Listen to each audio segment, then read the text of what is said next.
President Trump feuded with Canadian Prime Minister Justin Trudeau and threatened to impose penalties on foreign automobile imports Saturday, capping an acrimonious meeting of the Group of 7 industrial nations that further frayed ties between the United States and its closest allies.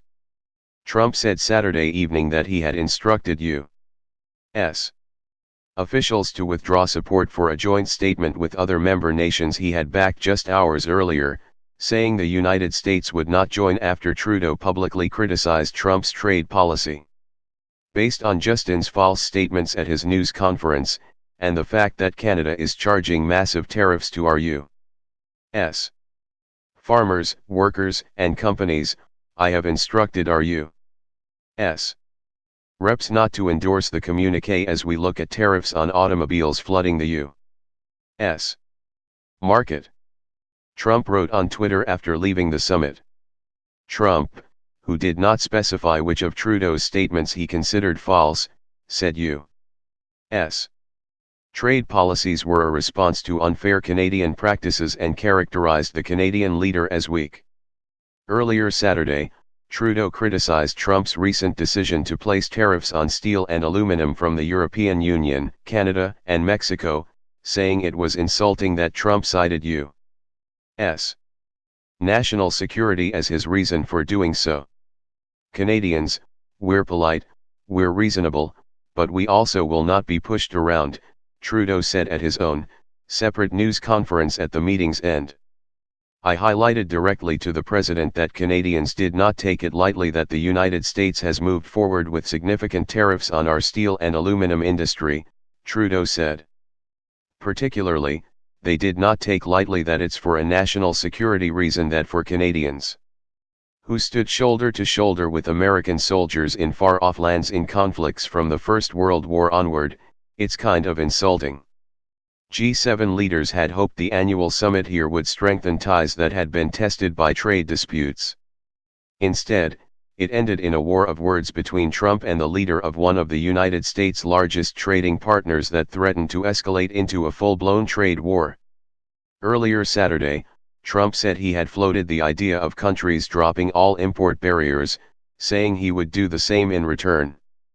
But he warned he could cut off U.S. trade entirely with countries that kept current rules in place, arguing they had taken advantage of previous administrations to take advantage of the United States. We're like the piggy bank that everybody is robbing, Trump said here at a news conference. And that ends. Saturday's clashes ended a summit that was marked by repeated disagreements between the United States and its closest allies.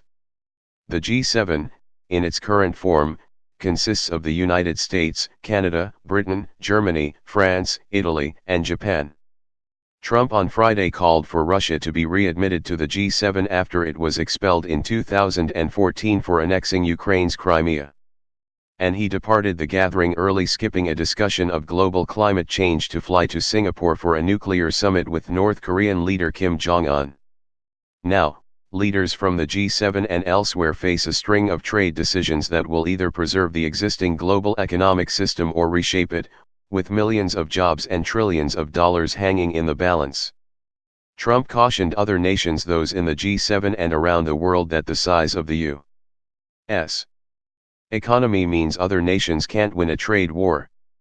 We win that war 1,000 times out of 1,000, Trump said. Trump would almost certainly need help from Congress to completely cut off trade with a U.S. ally.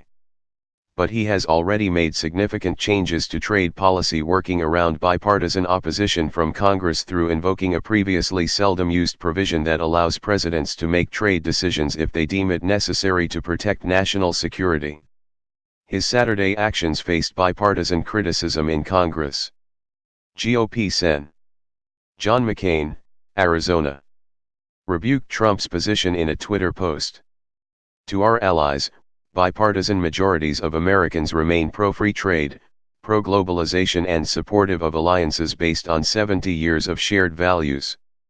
Americans stand with you, even if our president doesn't, he wrote. Democrats Rep. Nancy Pelosi, California. And Sen. Charles E. Schumer, N. Y. also posted their opposition to Trump on Twitter. Are we executing Putin's diplomatic and national security strategy or America's diplomatic and national security strategy? After the last few days, it's hard to tell, Schumer wrote. Trump described foreign leaders as receptive to his demands in private, though Trudeau and others showed few, if any, public signs of caving. German Chancellor Angela Merkel's office released a photo of multiple leaders appearing to confront a displeased Trump. Trump National Security Advisor John Bolton, who was featured in the photo Merkel's office released, used the image in his own Twitter post and criticized foreign leaders. Just another #G7 where other countries expect America will always be their bank. The president made it clear today. No more, he wrote. A Reuters photographer, meanwhile, captured a photograph Friday of the imprint that French President Emmanuel Macron left on Trump's right hand after a handshake, suggesting the French leader used a forceful grip. After the summit, Macron wrote on Twitter Saturday evening that Trump had come up against a united front from the other G7 members, added that the isolation marked a break from American tradition.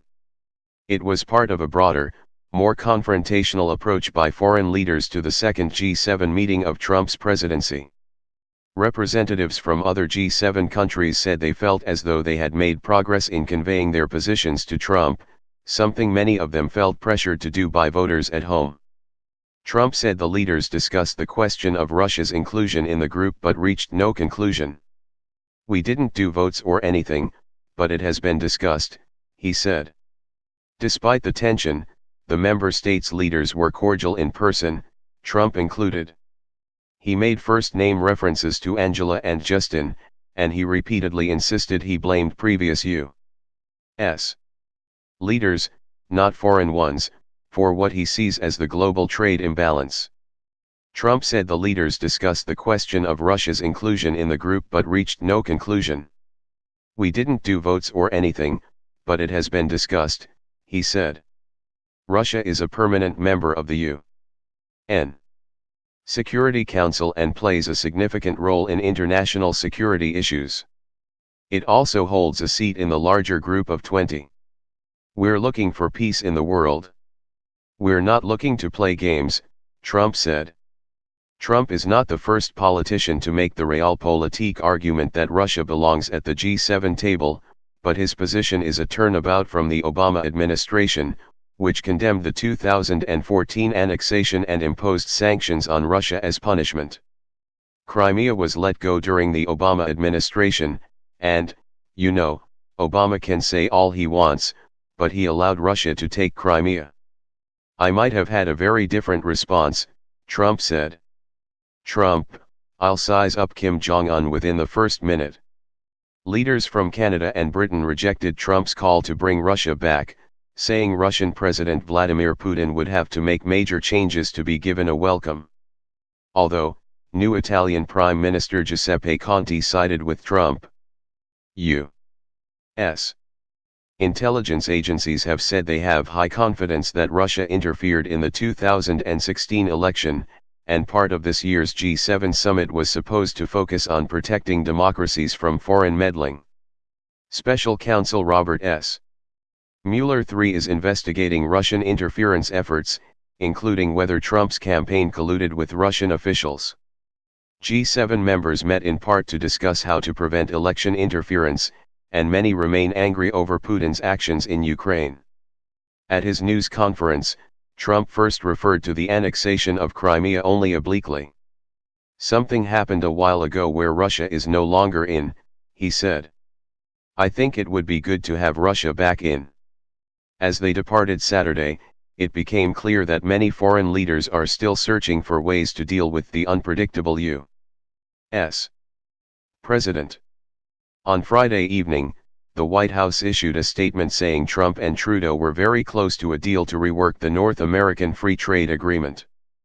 But during his comments Saturday morning, Trump raised multiple options for NAFTA, including a potential new deal or the possibility of doing separate deals with Mexico and Canada, effectively cleaving the long-time agreement in two.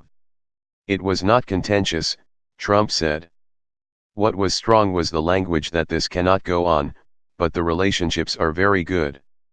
The European Union is brutal to the United States, and they know it, Trump said, adding that other leaders acknowledge as much in private. It's like the gig is up, he said. They can't believe they got away with it. European officials described things much differently. Their leaders confronted Trump about how his protectionist policies had given them no choice but to retaliate with tariffs of their own, a person familiar with the encounter said. These tariffs, they told Trump, would hurt everyone. Trump had tried to essentially splinter the European leaders by negotiating some changes with Germany and different ones with France, but those leaders appeared locked together. They had been careful not to reveal their approach before meeting with Trump, although it appeared very calculated. If you have a strategy, do not explain your strategy before the meeting, because if you are explaining your strategy before the meeting, you are losing your strategy, European Commission President Jean-Claude Juncker told reporters. As for Trump's proposal to eliminate all tariffs, he said it was unclear how other countries would respond. I did suggest it, Trump said. I guess they are going to go back to the drawing board and check it out.